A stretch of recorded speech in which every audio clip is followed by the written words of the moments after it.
All right, let's do this.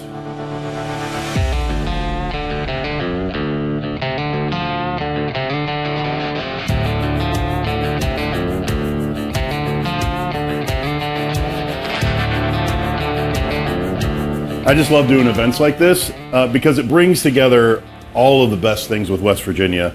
I mean, not only is the food going to be awesome, and we're working with all these great farms, we've got local food, local alcohol, even local cheese. I get to cook this awesome food that is rooted in, the heritage of West Virginia, and I get to do it in this place, which, I think our state parks are some of the most beautiful places in our state. So it's like this best of across the board of what's going on in West Virginia.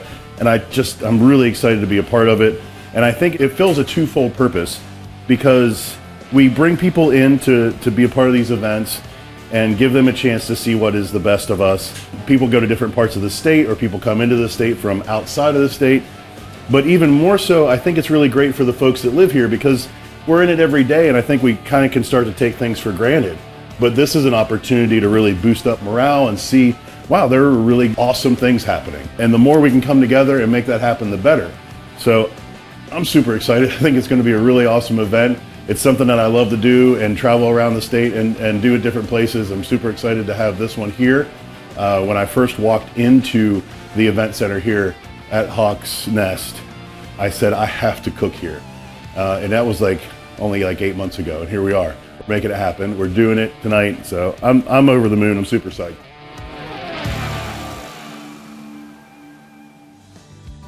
Hawks Nest State Park is a state-operated facility with a full-service restaurant. It encompasses 876 acres, employs 53 people currently, and that's exactly why the park was created, to bring additional recreation here, to give the economy a boost, and to highlight the New River Gorge area. This is our fourth farm to table here. We would do a farm to table anyway, but upon talking to Matt and showing him this facility and him wanting to cook here, it was just a no-brainer to combine the two. It was an opportunity to introduce him to this area and to do a farm to table for this season as well. We are bringing together all of the best things about West Virginia. Locally grown food, local artisans, an amazing venue, and I'm really excited for you to be able to have the chance tonight to taste that yourselves.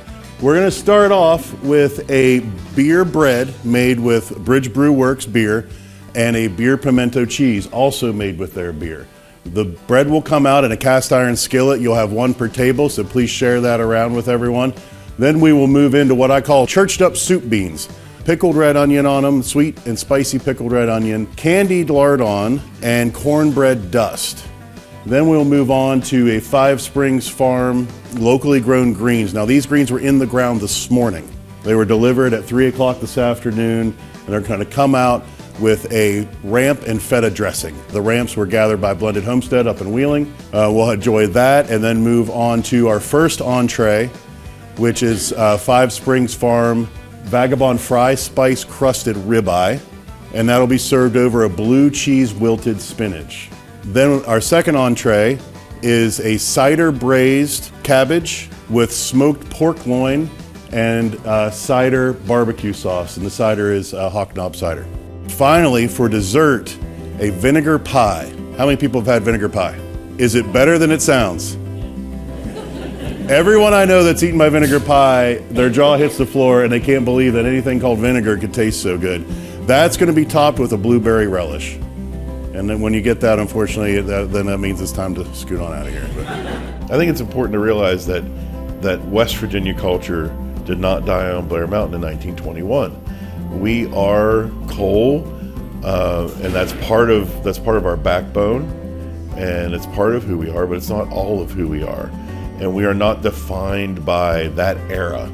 We continue to grow and evolve, and that's why, now when I look for Appalachian dishes, sometimes I look to things that, personally maybe I'm not a huge fan of, like processed cheese or Mountain Dew or Spam, things that have become part of who we are, whether we like it or not. And okay, let's embrace it and let's use it in a way that blows people's minds.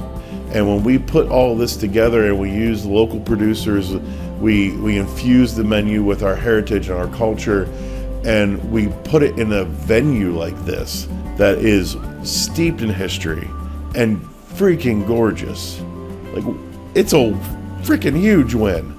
He brought his A game to this, and I think that we just pulled off one terrific farm to table, as everybody that left here left happy, very positive comments. It's definitely a feather in the state park's caps.